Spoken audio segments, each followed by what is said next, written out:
Good morning and welcome. My name is Jennifer Trimble, the Public and Media Relations Sergeant, and I'll be moderating today's press conference. I would like to begin by first acknowledging that the land on which we gather is part of the treaty lands and territory of the Mississaugas of the Credit. For thousands of years, Indigenous peoples have inhabited and cared for this land and continue to do so today. In particular, we acknowledge the territory of the Anishinaabe, Huron-Wendat, Haudenosaunee, and the Ojibwe-Chippewa peoples, the land that is home to the Métis, and most recently, the territory of the Mississaugas of the Credit First Nation, who are direct descendants of the Mississaugas of the Credit. We are grateful to have the opportunity to work on this land and by doing so give our respect to its first inhabitants. Today we are announcing the results of Project Pacific, an investigation which has led to several arrests, but more importantly, the rescue of several survivors of human trafficking. We will commence with remarks from Peel Regional Police Deputy Chief Nick Milinovich, Investigative and Emergency Services Command, and Detective David Laing, the supervisor of the investigative team for this project. After this announcement, there will be an opportunity for questions related to today's event. We are aware that there are other incidents going on in the region. There will be a media officer made available after this announcement should you have questions unrelated to Project Pacific. I would ask that you hold those questions for the media officer. I would now like to call to the podium Deputy Chief Milinovich. Good morning, and thank you all for attending today. Today we will present the results of Project Pacific, which was a human trafficking investigation that has resulted in the arrest of 5 individuals and, more importantly, the release of 13 survivors from their captors. I would like to start by thanking our investigative team for their due diligence and for all of the efforts that they put into the wraparound care and support services in supporting our survivors' reintegration back into our community. Human trafficking is something that can happen anywhere to anyone. In many cases, the victims are too afraid to come forward and ask for help from police. In many cases, the victims aren't even aware that they are being exploited. The Greater Toronto Area is a major hub for human trafficking.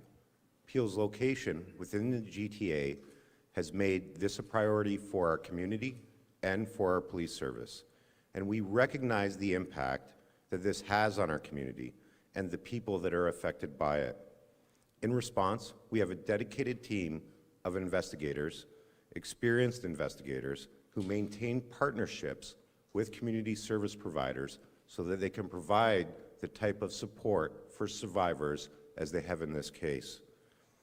Peel Regional Police and our community partners are working collaboratively to address this issue and provide the necessary supports and services to victims and survivors, once again, as they have in this case. Earlier this year, our police service, in partnership with Timaeus Cause, launched a First in Canada program to ensure that all of our frontline officers were trained in the recognition, identification, and prevention of human trafficking. Our goal is to target the people that would take advantage of survivors, people who groom, recruit, isolate, control, and abuse the survivors. Education and prevention are key. We ask our community to know the signs of human trafficking.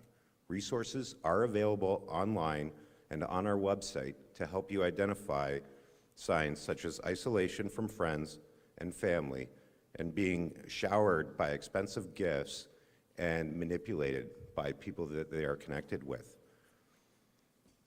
You will hear how important the idea of prevention and awareness is in this investigation. As I said, this investigation resulted in really the saving of 13 survivors. And it all started with one phone call from a community member who was able to identify the signs and characteristics of human trafficking. You can call the Canadian Human Trafficking Hotline at 1-833-900-1010 or Crime Stoppers at 1-800-22-TIPS. And the message I would like to leave you with, and our entire community with, is report it if you suspect it. Our police service has identified human trafficking as a priority. We are here for enforcement, but more importantly, we are here to support the survivors of human trafficking. Now I'd like to invite Detective David Laing to the podium.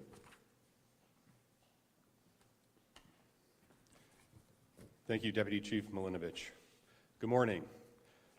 I'm Detective David Laing with the Peel Regional Police Specialized Enforcement Bureau Vice Unit and the supervisor in charge of the Project Pacific Investigative Team.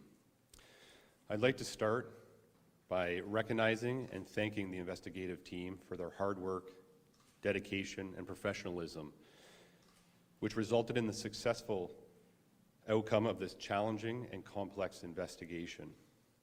Project Pacific was a one-year investigation that commenced in April of 2022 after the Peel Regional Police Vice Unit received a community complaint regarding an illegal body house operating out of a condominium apartment in the city of Mississauga. Vice investigators identified a criminal network operating multiple illegal body houses within the city of Mississauga. It was determined that these illegal body houses were being openly advertised for sexual services on the internet. Members of this criminal network were using the vulnerabilities of the victims to coerce and manipulate them into working and living within these illegal body houses. Investigators determined that there were several members of this criminal network benefiting financially from the victimization and the exploitation of these victims in the sex trade. All 13 victims in this investigation are of Chinese descent and have varying immigration status.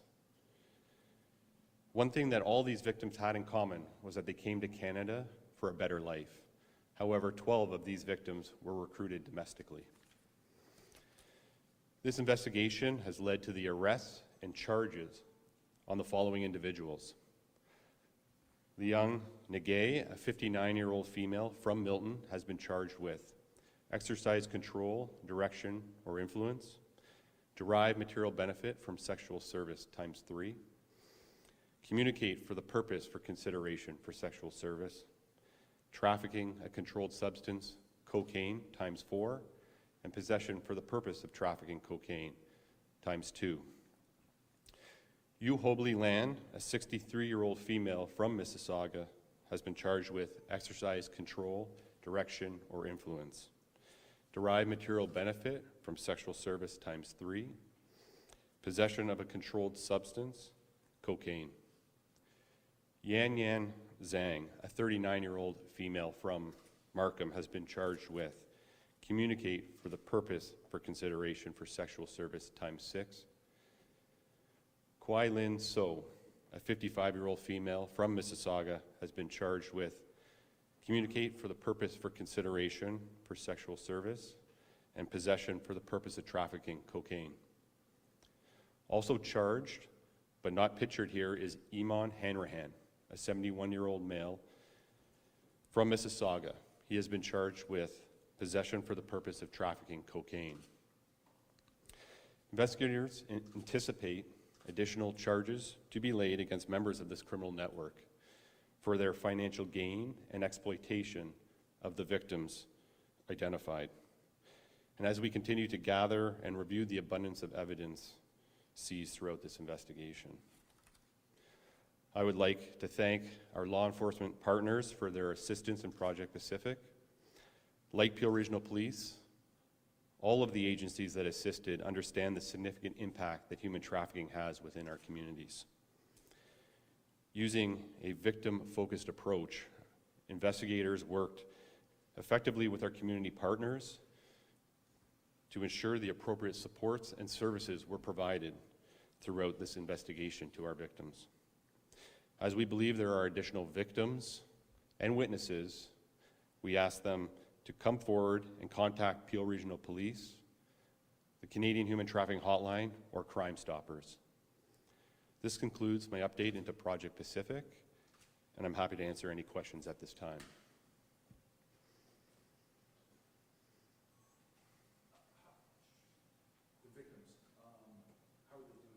Were there support services for them? Are they involved in support services? Yes, the 13 victims in Project Pacific, as you can imagine, all had different vulnerabilities and that were being kind of taken advantage of and manipulated. As a result of that, our community partners recognize that different supports are needed, and on a case-by-case and individual basis, those supports are being provided as needed. The only thing I would add to that is, for me, one of the things that stands out for me about this investigation is the depth that our investigative team and our service providers put in towards supporting those victims. You know, traditionally, policing is often perceived about enforcement and exclusively enforcement. But the reality is the work that we do is about the survivors in this case. So it's one of the reasons why I'm so incredibly proud of the team and the work being done here, because equal to the investigative is the support for the survivors. I know it's difficult to talk about and it's difficult to relay, but when you talk about manipulation, it's a pretty generic word, but how were these women victimized? And I don't want to go into great details, but I'm sure it was traumatic. I'm going to pass that question back to Detective Laing. As I mentioned, the vulnerabilities of these victims did vary between each individual. A big factor is human trafficking is a financial gain crime, and people want to profit from it, and ultimately they were exploiting, in some cases, the fact that a lot of these victims were not legally allowed to work in Canada for various reasons, and that was one of the reasons. Sorry to interrupt. Can we just use the microphones if possible, please? Since I'm here, great work, by the way. It's important work that the community relies on the police to do this type of work. So your deputy touched on the fact that policing is now not just about enforcing. Can you generally speak about how you, as police officers, handle survivors of this type of offense? Our Vice Unit is a member of Peel Human Trafficking Service Providers Committee. That's made up of about 47 different partner agencies, and ultimately that is to help assist with getting material out there to the community, liaising with different community groups, and making sure that we have a forward front in the education aspect of and understanding of what human trafficking is and the signs of human trafficking. And that's one method. As well, the Vice Unit here in Peel also provides education to our educational school system, as well as our post-secondary education. And I guess, thank you for that. And I guess your message, again, the deputy alluded to this, to the community is if you suspect something, don't be afraid to call the police. No call is minor. If they're wrong, they're wrong. But you do encourage the community to give you a call anytime they suspect something like this, correct? Yes, I think that's one of the biggest things we want to point out today in the importance of Project Pacific was that one member in our community recognized something that didn't seem right, maybe didn't know exactly what it was, but they saw signs that were similar to human trafficking and made that phone call to the Peel Regional Police Vice Unit. And as you can tell, a lengthy investigation commenced because of that one tip, and it just shows the impact that one community member can have to ultimately save victims and create survivors out there.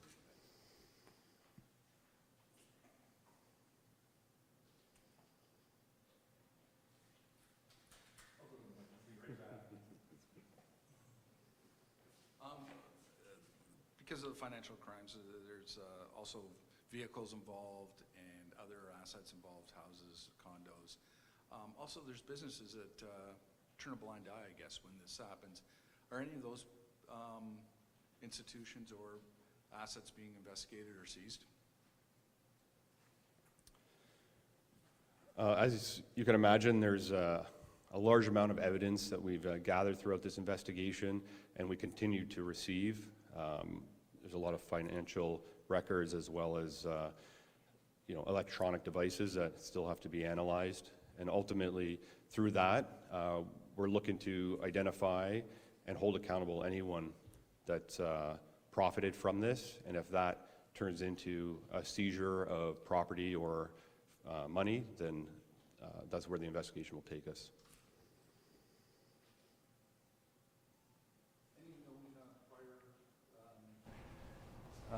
Or were the people that were arrested known to police before this investigation? Are they on bail, or are they paroled, or anything of that nature? And no, none of the people charged in this investigation were on outstanding charges.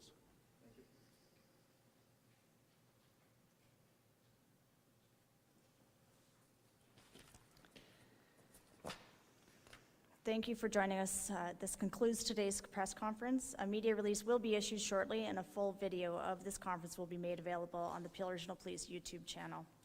Thank you.